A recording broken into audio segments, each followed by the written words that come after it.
भारत बांग्लादेश के बीच सरहद की नई तस्वीरों में दोस्ती का रंग भर गया है। आज ढाका में दोनों देशों ने जमीन विवाद के समझौते पर मोहर लगा दी। 68 साल से 44,000 लोग आजादी के जिन लम्हों को हासिल करके भी इससे दूर थे, उन्हें उनका हक मिल चुका है।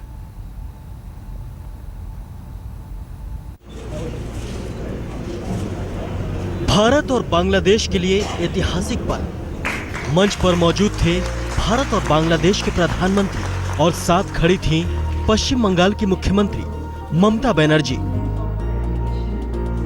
हजारों एकड़ जमीन विवाद से जुड़े समझौतों की फाइलों की अदला बदली हो रही थी और इन फाइलों के साथ करीब 44,000 लोगों की पहचान बदल रही थी।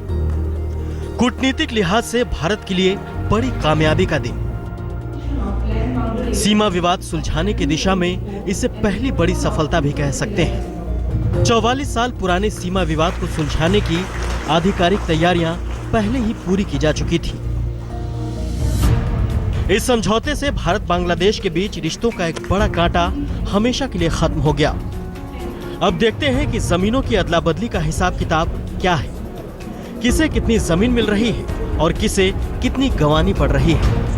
दोनों देशों के बीच हुए भूमि सीमा समझौते से पश्चिम बंगाल, असम, मेघालय और त्रिपुरा की सीमाएं बदल गईं। अब देखते हैं इस लेन देन में अलग अलग राज्यों पर क्या असर पड़ रहा है। सबसे पहले बात पश्चिम बंगाल की। नए समझौते के तहत पश्चिम बंगाल को बांग्लादेश से 2,398 एकड़ जमीन मिल रही है, जबकि पश्चिम बंगाल की 1957.59 एकड़ जमीन बांग्लादेश के हिस्से में जा रही है। मेघालय को 240.578 एकड़ जमीन मिल रही है, जबकि मेघालय के करीब 41 एकड़ जमीन बांग्लादेश के खाते में जा रही है। जमीन की अदला बदली का असर त्रिपुरा पर भी पड़ेगा। त्रिपुरा को बांग्लादेश से 138.41 एकड़ जमीन हासिल हो रही है। इसके बदले असम से 268.39 एकड़ जमीन बांग्लादेश को दी जा रही है।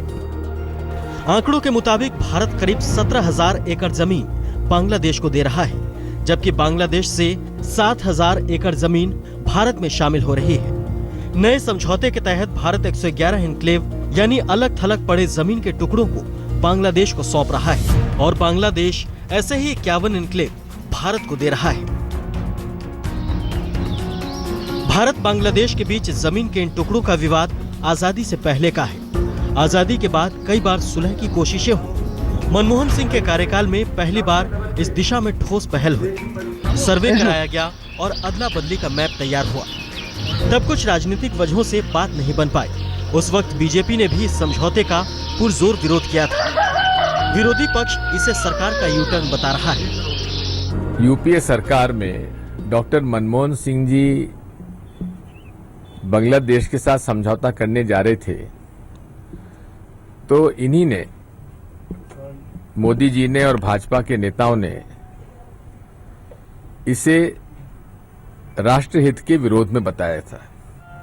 जो भी निर्णय यूपीए सरकार का इन्होंने विरोध किए, अब उसी को वो अपना रहे हैं। एक बात तय है कि सीमा विवाद का सुलह भारत के हित में जरूरी है। इस पर दो राय नहीं हो सकती। विवाद की वजह से सीमा के जिन रास्तों से नकली नोट, ड्रग्स और मवेशियों की तस्करी होती थी, अब वो रास्ता बंद हो जाएगा। 6 जून 2015 के दिन का सूरज ढलने के साथ ही भारत और बांग्लादेश के बीच मौजूदा सरहद विवाद इतिहास के पन्नों में दर्ज हो जाएगी। भारत और बांग्लादेश के 162 एन्क्लेव के लोग अपनी नई पहचान के साथ नई सुबह का स्वागत करेंगे। ढाका से मनोज्ञा लोईवाल के साथ आज तक ब्यूरो। भारत बांग्लादेश के बीच समझौते की कोशिशें पहले भी हुई हैं। पूर्व प्रधानमंत्री इंदिरा गांधी और बांग्लादेश के पूर्व राष्ट्रपति शेख मुजीबुर रहमान के बीच जो समझौता हुआ, लेकिन विवाद खत्म नहीं हो सका। बाद में पूर्व प्रधानमंत्री मनमोहन सिंह इसे निर्णायक मोड़ तक लाए, पर समझौते को कागजी वजूद नहीं मिल पाया। अब प्रधानमंत्री मोदी कमोवेश उसी समझौते को दिल के रिश्ते के साथ दस्तावेजी भरोसे भी दिलाने वाले हैं।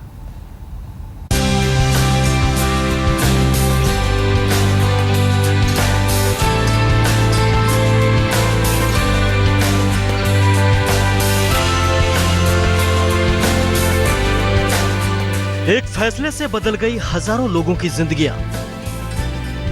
एक फैसले से खत्म हो गया भारत बांग्लादेश के बीच 44 साल का जमीन विवाद।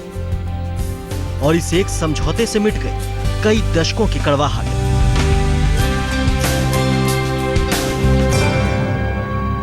दर्द की ये दास्तां दशकों पुरानी है।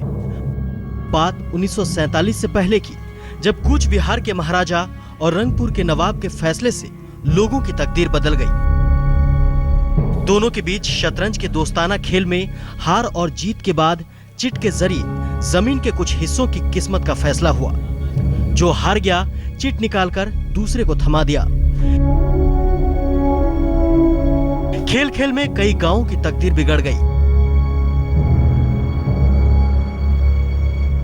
भारत और पूर्वी पाकिस्तान के बीच रेड क्लिफ लाइन खींचने के बावजूद विवाद बना रहा। 162 जमीन के टुकड़ों के मसले हल नहीं हुए।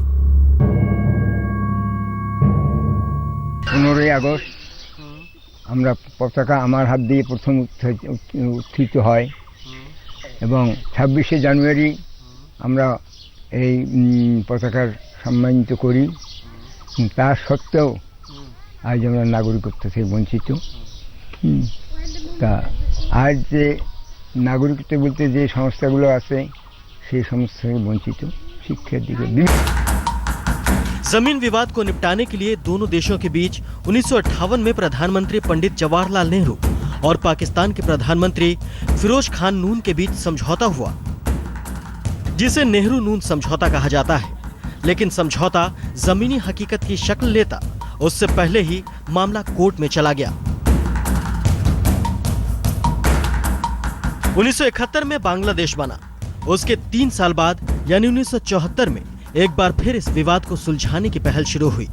ये ऐतिहासिक विजिट है। ये एक दूसरी नींव डाली जा रही है हमारे भारत और बांग्लादेश के रिलेशनशिप में, और इस नींव पे जो स्ट्रक्चर्स बनाए जाएंगे, खासतौर जो इकोनॉमिक स्ट्रक्चर्स बनेंगे, उससे दोनों देशों का बहुत ही उपलब्धि होने वाली है। 1974 में प्रधानमंत्री इंदिरा गांधी और बांग्लादेश के राष्ट्रपति शेख मुजीबुर रहमान के बीच समझौता हुआ, लेकिन बात सिर्फ जमीन के 2 टुकड़ों पर ही बन पाई, जो 1992 से लागू हुई। वक्त का पहिया घूमता रहा, लेकिन भारत बांग्लादेश के बीच जमीन विवाद अटके रहे। साल 2011 में पीएम मनमोहन सिंह की ढाका यात्रा से उम्मीदों की खिड़की खुली। तय किया गया कि विवादित इलाकों में रायशुमारी के जरिए कोई ठोस फैसला लिया जाएगा। इसके बाद विवादित इलाकों में सर्वे हुआ और फिर तैयार हुआ लैंड बाउंड्री एग्रीमेंट। ये कोई एक इंसान, एक संगठन या एक देश की कोई सफलता नहीं है। ये सफलता है जनतंत्र की, ये सफलता है हमारे देश में जो कानून है उसकी, और ये सफलता है दोनों मुल्कों का जो डेमोक्रेटिक गवर्नमेंट है उसकी। और समझौते की खबर मिलते ही कई इलाकों में खुशी की लहर दौड़ गई। हम आपको तस्वीरें दिखा रहे हैं कूच बिहार इलाके की, जहां लोगों ने तिरंगा लहराकर अपनी खुशी का इजहार किया। लोगों ने एक दूसरे को मिठाइयां खिलाई, घरों से बाहर आते हैं, बधाई दी जाती है, आतिशबाजी होती है और देश का झंडा रोहन होता है। आप देख रहे हैं।